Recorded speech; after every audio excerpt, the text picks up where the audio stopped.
بسم اللہ الرحمن الرحیم بسم اللہ الرحمن الرحیم الحمدللہ رب العالمین والصلاة والسلام علی رسولہ محمد وآلہ واصحابہ اجمعین اما بعد۔ درس نمبر 130۔ آج کے سبق کا عنوان ہے کتاب اللہ کی 4 تقسیموں کا خلاصہ حصے دوم۔ کتاب اللہ کی تقسیم کتاب اللہ کی بیس ہو رہی ہے، اور کتاب اللہ کی بیس میں علامہ صدر شریعہ رحمۃ اللہ علیہ کتاب اللہ کے اندر جو 4 تقسیم ہیں اس کا خلاصہ بیان فرما رہے ہیں۔ پچھلے سبق میں بھی اس کا خلاصہ ذکر کیا تھا کہ پہلی قسم باعتبار وضع کے ہیں، وہ ہے خاص عام مشترک مؤول، اور دوسری جو تقسیم ہے باعتبار استعمال کے ہیں، حقیقت مجاز صریح کنایہ، اور تیسری جو تقسیم ہے وہ ظاہر نص مفسر محکم خفی مشکل متشابہ مجمل، اور چوتھی جو قسم ہے وہ کیفیت دلالت سے متعلق ہے، جس میں جیسے دلالت النص، اشارت النص، عبارت النص اور اقتضاء النص۔ اس سے متعلق علامہ صدر تفتازانی رحمۃ اللہ کی تشریح بھی گزر چکی ہیں۔ آج کے سبق میں اس سے متعلق کچھ باتیں ہیں جو ہم ذکر کریں گے۔ علامہ تفتازانی رحمۃ اللہ فرماتے ہیں فَإِن قُلْتَ من حق الاقسام التباين والاختلاف وهو منتف في هذه الاقسام ضرورة صدق بعضها على بعض كما لا يخفى، قلت هذه تقسيمات متعددة باعتبارات مختلفة فلا يلزم التباين والاختلاف بين جميع اقسامها بل بين الاقسام الخارجة من تقسيم، وهذا كما يقسم الاسم تارة الى المعرب والمبني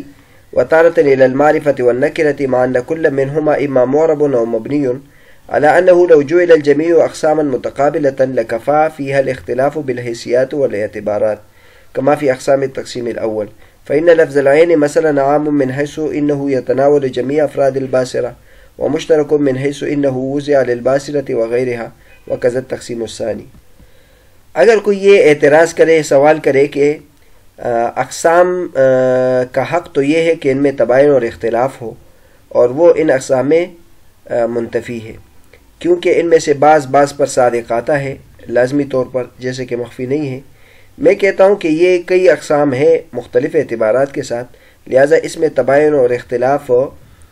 تمام اقسام میں لازم نہیں آتا، بلکہ ایک تقسیم کے اندر جو اقسام نکلتے ہیں ان میں بھی تباین نہیں ہے۔ اور یہ اس طرح ہے جیسے کہ اسم کی تقسیم ہم کبھی معرب کی اور مبنی کی طرف کرتے ہیں، اور کبھی معرفہ اور نکرہ کی طرف کرتے ہیں، حالانکہ ان دونوں میں سے ہر ایک یا تو معرب ہوگا اور یا مبنی ہوگا۔ اس کے علاوہ یہ بات بھی ہے کہ اگر ان تمام کو ایک دوسرے کے مقابل اقسام بنانے ہیں تو اس میں پھر حیثیات اور اعتبارات کے اعتبار سے اختلاف کافی ہوگا، جیسے کہ پہلے تقسیم کے اقسام کے اندر ہے۔ مثلا لفظ عین ہے، یہ عام ہے اس اعتبار سے کہ یہ آنکھ کے افراد کے جتنے بھی افراد ہیں اس سب کو شامل ہے، اور مشترک ہے اس اعتبار سے کہ یہ آنکھ کے لیے بھی وضع کیا گیا ہے اور دیگر چیزوں کے لیے بھی وضع کیا گیا ہے۔ اس طرح دوسری تقسیم ہے۔ بہت زبردست ایک سوال ہے، اور اس کا جواب علامہ تفتازانی رحمۃ اللہ بیان فرماتے ہیں، وہ یہ ہے کہ آپ نے کتاب اللہ کی 4 تقسیم کی ہے، اور پھر ہر تقسیم کے اندر پھر 4 اقسام ذکر کیے ہیں۔ تو اگر یہ اقسام ہے تو اقسام کے لیے تو یہ ضروری ہے کہ وہ ایک دوسرے کا ضد ہو، ایک دوسرے کے درمیان میں تباین ہو۔ اگر ان میں تباین نہیں ہے تو پھر الگ الگ ذکر کرنے کی کیا ضرورت ہے؟ تو اس کا مطلب یہی ہے کہ آپ جب الگ الگ ذکر کر رہے ہیں تو ان میں تباین اور اختلاف ہے، لیکن ہم جب دیکھتے ہیں تو ان میں تباین اور اختلاف نہیں ہوتا۔ ایک لفظ اس کو عام بھی کہتے ہیں، اس کو حقیقت بھی کہہ دیتے ہیں، اس کو دلالت النص بھی کہہ دیتے ہیں، اور اس کو ظاہر بھی کہہ دیتے ہیں۔ تو یعنی یہ ہو سکتا ہے کہ ایک لفظ عام بھی ہو اور وہ دوسرے اعتبار سے حقیقت بھی ہو۔ مثلا لفظ عین کو دیکھ لے، لفظ عین جو ہے یہ ایک اعتبار سے یہ اگر آنکھ میں استعمال ہو تو یہ حقیقت بھی ہے، اور پھر دنیا بھر کے جتنے بھی انسان ہیں سب کے آنکھ کو آنکھ کہہ سکتے ہیں، تو اس کے لیے یہ اس اعتبار سے عام بھی ہے۔ تو معترض یہ اعتراض کرتا ہے کہ اقسام کا آپس میں تو تباین اور ضد ہونا چاہیے، جبکہ یہاں یہ منتفی ہے اس لیے کہ بعض پر صادق آتے ہیں۔ تو علامہ تفتازانی رحمۃ اللہ نے اس کے 2 جوابات دیے۔ ایک تو یہ ہے کہ یہ اگرچہ ہم نے تقسیمات بیان کر دیے ہیں لیکن ان میں تباین اور اختلاف نہیں ہے، بلکہ مختلف اعتبارات کے ساتھ یہ تقسیمیں بیان کی ہیں۔ مختلف اعتبارات ہونے کی وجہ سے ان کے درمیان یہ تقسیم آتی ہے اور یہ ٹکڑے بنتے ہیں، ایک دوسرے سے علیحدہ ہوتے ہیں۔ باقی ان میں آپس میں ضروری نہیں ہے کہ تباین ہو، بلکہ ایک جو تقسیم ہے اس کے درمیان بھی ضروری نہیں ہے کہ وہ آپس میں ضد ہو۔ مثلا آپ دیکھ لیں، اس کی مثال انہوں نے ایک اور فن سے دی ہے کہ مثلا ہم اسم کی ایک تقسیم کبھی کرتے ہیں معرب مبنی کی طرف، اور پھر دوسری تقسیم کرتے ہیں معرفہ نکرہ کی طرف۔ لیکن جب ہم ان کی معرفہ و نکرہ کی طرف تقسیم کرتے ہیں تو اس کا یہ مطلب تو نہیں ہے کہ جو معرفہ و نکرہ ہے وہ معرب مبنی نہیں ہوگا، بلکہ ہو سکتا ہے کہ وہ معرفہ ہو اور وہ معرب ہو، وہ معرفہ ہو اور مبنی ہو، نکرہ ہو اور معرب ہو، نکرہ ہو مبنی ہو۔ تو ان میں سے ہر ایک معرب بھی ہو سکتا ہے، مبنی بھی ہو سکتا ہے۔ معرفہ اور نکرہ کا آپس میں تو ضد ہے، لیکن دوسری تقسیم کے ساتھ اس کا ضد ہونا ضروری نہیں ہے۔ تو جو ہر تقسیم ہے اس کو ایک خاص حیثیت کے ساتھ ہم منقسم کرتے ہیں۔ تو اب اسم پر اعراب جاری ہوتے ہیں یا نہیں، اس اعتبار سے ان کی دو قسمیں ہیں، اور پھر ان پر معرفہ اور نکرہ ہے تو اس اعتبار سے اس کی تقسیم ہوتی ہے۔ یہ تو وہ ہے کہ ہم اگر تمام اقسام میں آپس میں تقابل نہ کریں، لیکن اگر آپ نے تمام اقسام میں تقابل کرنا ہے تو پھر ہم کہیں گے کہ ان میں اختلاف ہے، اور وہ اختلاف حیثیات اور اعتبارات کی وجہ سے ہے۔ مثلا آپ نے لفظ عین کو عام بھی کہہ دیا اور لفظ عین کو مشترک بھی کہہ دیا، تو لفظ عین کو عام جو کہا ہے لیکن وہ ایک اور اعتبار سے کہا ہے، اس اعتبار سے کہ وہ صرف آنکھ کو کہتے ہیں، اور آنکھ ہر ایک انسان جس کی بھی آنکھ ہو سب کو کہہ دیتے ہیں، تو اس اعتبار سے یہ عام ہے۔ اور جب ہم اس کو مشترک کہتے ہیں تو مشترک اس اعتبار سے کہ عین آپ آنکھ کو بھی کہہ سکتے ہیں، عین آپ چاند کو بھی کہہ سکتے ہیں، عین آپ سونے کو بھی کہتے ہیں، اور ایک عین آپ عینک کو بھی کہہ سکتے ہیں۔ تو اس اعتبار سے تو اعتبارات جب مختلف ہو گئے تو پھر ان میں اختلاف گویا وجود میں آ گیا۔ آگے فرماتے ہیں وَهَذَا مَا قَالَ عبر فخر الاسلام تقسیم الاول بقولی فی وجود نظم صیغۃ ولغۃ۔ پہلے بھی بتایا تھا کہ علامہ فخر الاسلام غزنوی رحمۃ اللہ علیہ نے پہلی تقسیم کے لیے جو لفظ استعمال کیا ہے وہ ہے فی وجوہ النظم صیغۃ ولغۃ، کہ اس کا لفظ کے ساتھ تعلق ہے اور وہ صیغۃ اور لغۃ کے اعتبار سے ہے۔ مصنف نے اس کے لیے لفظ استعمال کیا تھا باعتبار وضع ہی، باعتبار وضع کے۔ تو اور ہم نے کہا تھا کہ صیغۃ و لغۃ اس کا مطلب اور باعتبار وضع کا دونوں کا مطلب ایک ہی ہے، لیکن مصنف کی جو تعبیر ہے وہ زیادہ بہتر ہے۔ مثلا فقیلہ، اب کہا جاتا ہے کہ صیغت اور لغت یہ مترادف ہے، صیغہ اور لغت مترادف ہے۔ صیغہ بھی اس کو کہتے ہیں جس کو وضع کیا گیا ہو، لغت بھی اس کو کہتے ہیں کہ لغت میں اس کو اس معنی کے لیے وضع کیا گیا ہو، تو مترادف ہے۔ مقصود تقسیم النظم باعتبار معنی نفسی، مقصود لفظ کی تقسیم اس کے اپنے معنی کے اعتبار سے، نہ کہ باعتبار متکلم و سامع۔ والاقرب ما ذکرہ المصنف، لیکن اس میں سب سے بہتر وہ ہے کہ جو مصنف نے ذکر کیا، اور وہ یہ ہے کہ یہ وضع سے عبارت ہے، کیونکہ لأن الصیغۃ ہی الہیئۃ العارضۃ للفظ باعتبار الحرکات والسکنات وتقدیم بعض الحروف علی البعض۔ یہ صیغے کی تعریف ہو گئی۔ صیغہ اس ہیئت عارضہ کو کہتے ہیں، کسی لفظ کے اس ہیئت عارضہ کو کہتے ہیں جو حرکات اور سکنات اور بعض حروف کے مقدم کرنے بعض حروف کے مؤخر کرنے کی سے اس میں حاصل ہو جاتے ہیں۔ مثلا الضرب ہے، ضرب مصدر ہے، لیکن اس سے اپنے ایک خاص صیغہ بنایا جو ضربہ ہے، تو اس میں ذات پر فتحہ، را پر فتحہ اور با پر فتحہ، اور کوئی لفظ اس میں زیادہ نہیں کیا گیا، تو یہ اس حرکات کے ساتھ اور ان حروف کے ساتھ یہ ماضی کا صیغہ ہے، اس کو ہم نے ماضی کے لیے وضع کیا ہے۔ اس طرح یضربو ہے، تو اب یضربو میں ہم نے شروع میں یا بھی لگا دیا اور آخر میں مرفوع بھی ہے، اور اسی طرح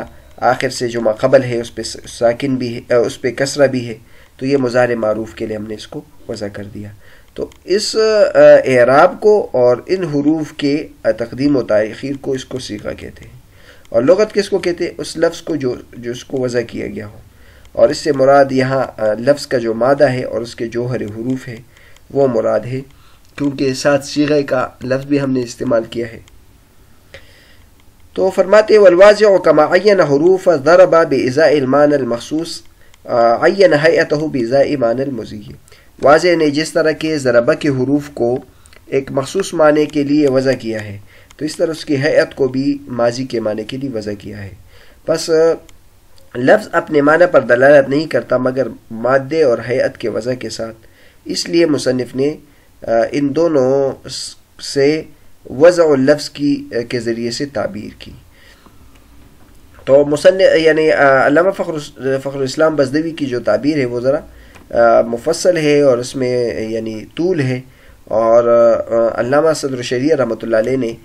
وضع کا لفظ استعمال کر کے ان سب کا حاصل بیان کر دیا۔ صیغہ اور لغت کا یہی مطلب ہے کہ وضع بھی ہو اس میں اور اس میں ایک خاص وزن بھی ہو، یعنی لغت لفظ کو بھی اس کے لیے وضع کیا گیا ہو اور ساتھ ایک خاص وزن بھی ہو، جیسے ضربہ ہے تو اب ضرب کو مارنے کے لیے وضع کیا گیا اور خاص جو ضربہ ہے اس کو ماضی کے معنی کے لیے وضع کیا گیا۔ تو مصنف بھی یہی کہتے ہیں باعتبار وضع کے، تو وضع میں یہ سب چیزیں آ جاتی ہے، مادہ بھی آ جاتا ہے، اس کی ہیئت بھی آ جاتی ہے۔ یہ تو تقسیم اول کی بات ہوئی۔ تقسیم ثانی سے علامہ فخر الاسلام بزدوی رحمۃ اللہ نے کیا تعبیر کی ہے وہ فرماتے ہیں وعبر عن تقسیم ثانی بقوله في وجوب استعمال ذلك النظم وجريانه في باب البيان، أي في طرق استعماله من أنه في الموضوع له فيكون حقيقة، أو في غيره فيكون مجازا، أو في طريق جريان النظم في بيان المعنى وإظهاره من أنه بطريق الوضوح فيكون سريا، وبطريق الاستتار فيكون كناية۔ علامہ فخر الاسلام بزدوی رحمۃ اللہ علیہ نے جو دوسری تقسیم ہے اس کے لیے یہ الفاظ استعمال کیے ہیں کہ یہ جو لفظ ہے یہ کس معنی میں استعمال ہوا ہے اس کے طرق کے بارے میں، اور پھر بیان کے باب کے جاری ہونے کے بارے میں، یعنی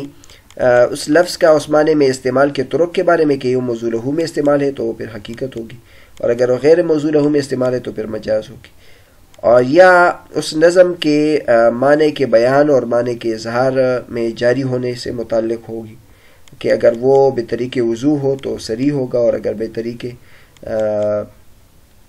استتار ہوگا تو کنایا ہوگا۔ تو حقیقت، مجاز، صریح، کنایا۔ حقیقت اس کو کہتے ہیں لفظ اپنے معنی موضوع لہو میں استعمال ہو، مجاز اس کو کہتے ہیں لفظ اپنے معنی موضوع لہو کے غیر میں استعمال ہو،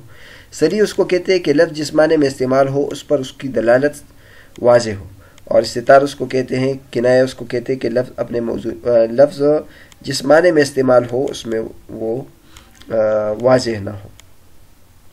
اور تیسری قسم کی جو تعبیر کی تھی وان الثالث بقوله في وجوه البيان بذلك النظم اي في طرق اظهار المعنى ومراتبه، تیسری جو تقسیم ہے اس نظم سے وضاحت کے جو طریقے ہیں اس کے بارے میں ہوگا، یعنی معنی واضح ہوگا اور کس درجے میں واضح ہوگا اس کے مراتب کے بارے میں۔ وان الرابع، اور چوتھی جو قسم انہوں نے ذکر کی ہے بقوله فی معرفت وجوہ الوقوف علی المراد والمعانی، کہ جس میں مراد پر واقف ہونے کے طرق کی معرفت کے بارے میں ہوگی، اور اسی طرح معانی کے پر واقف ہونے کی طرق کی معرفت کے بارے میں ہوگی۔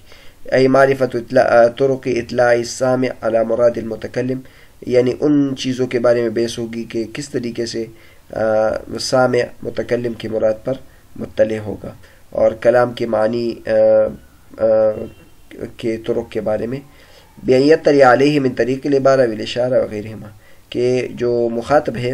وہ متکلم کی مراد کو کس طرح اس پر مطلع ہوا ہے، عبارت النص کے ذریعے سے، اشارت النص کے ذریعے سے، اقتضاء النص کے ذریعے سے، یا دلالت النص کے ذریعے سے۔ تو بہرحال اس سبق میں علامہ صدر الشریعہ رحمۃ اللہ علیہ نے جو جتنے بھی آگے تقسیمات آ رہی ہے اس تقسیمات کا خلاصہ بھی بیان کر دیا، ساتھ ساتھ یہ بھی اس کی بھی وضاحت کی کہ اس سلسلے میں علامہ فخر الاسلام بزدوی رحمۃ اللہ نے کیا تعبیر استعمال کی ہے،